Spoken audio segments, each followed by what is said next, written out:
Hello everyone, welcome back. So in the previous video, we have seen that we assigned resources to all the tasks, both human resources and material resources, and saved the files in Gantt chart view, network diagram view, and resource sheet view. We also observed that when we saved the file in Gantt chart view, which is our outcome 3B file, there were some red icons which indicate that these tasks have over-allocated resources. So we have also seen in the resource sheet view the same red icons indicating that these resources are over allocated resources. So now let us see how to deal with the over allocated resources.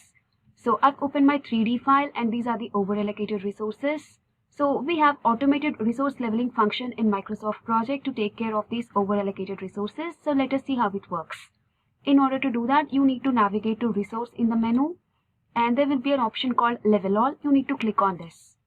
Now you can see that there are no more over allocated resources. All the resources have been leveled. So there are no more red color icons over here. Now we need to navigate to Gantt chart view. In order to do that, click on view in the menu. Go to Gantt chart and in the drop down select Gantt chart. Okay, now we can see that even in the Gantt chart view there are no more red icons indicated that there are no more over allocated resources and Microsoft Project has leveled all the resources for us. Now you need to save this file as 3e.mpp file. In order to do that, go to File, click on Save As and go to your folder where you have saved all your files and save this file as 3e.mpp file. Since I already have my file saved, I'm not going to save it. Okay, so this is how the 3e file looks like. There are no more over-allocated resources. Now that we have leveled the over-allocated resources, let us see what's the next step. Next, we need to identify the critical path, and in order to do that, we need to go to Format in the menu and we need to check on Critical Tasks and Slack.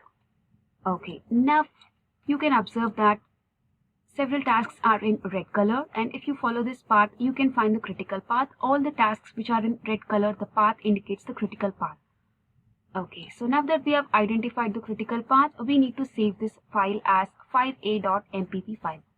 In order to do that, you need to go to File, click on Save As, go to your respective folder where you have saved all your files and save this file as 5a.mpp file. Since I already have my file saved, I'm not going to save it. So this is the 5a file which has critical path identified.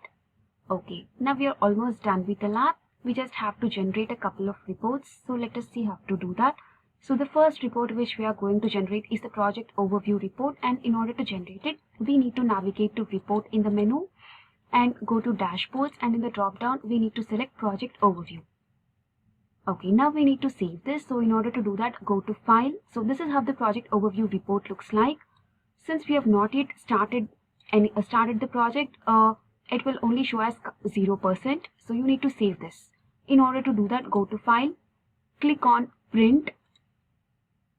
And in the printer option, you need to check on Microsoft XPS document writer and click on print over here and save this to the folder where you have saved all your files as your class ID, your course ID, Lab1 outcome 6a.xps file.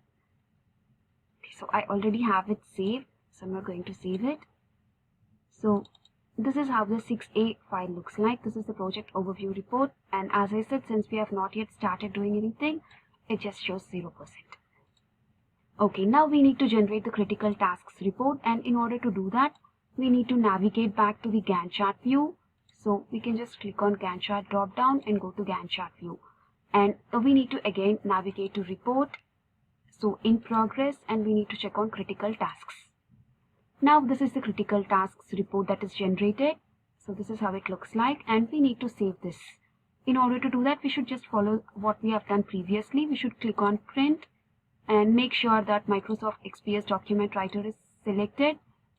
Select Print and save it to the folder where we are saving all our files as 6b.xps file. So your class ID, your course ID, Lab1 outcome 6b.xps. Make sure that you save both these files as .xps files. So since I already have it saved, I'm not going to save it. So this is how the 6b file looks like. This is how the report for the critical tasks looks like. Okay, now that we have generated the reports, we are almost done with the lab. So we just need to create a final lab outcome table. So you need to create a table in Microsoft Word. So the table should consist of phases, start date, final date, and duration, and you need to fill all these details. You can fill this information from your 5A file. So I'm going to my 5A file. So this is how my 5A file looks like. So we can see that the project initiation duration is 19 days. So we can fill this column from this. So for the project plan, the duration is 14 days. For release 1, it's 61 days, and for release 2, it's 30 days. Similarly, you need to enter all the required information from your 5A file into your final table.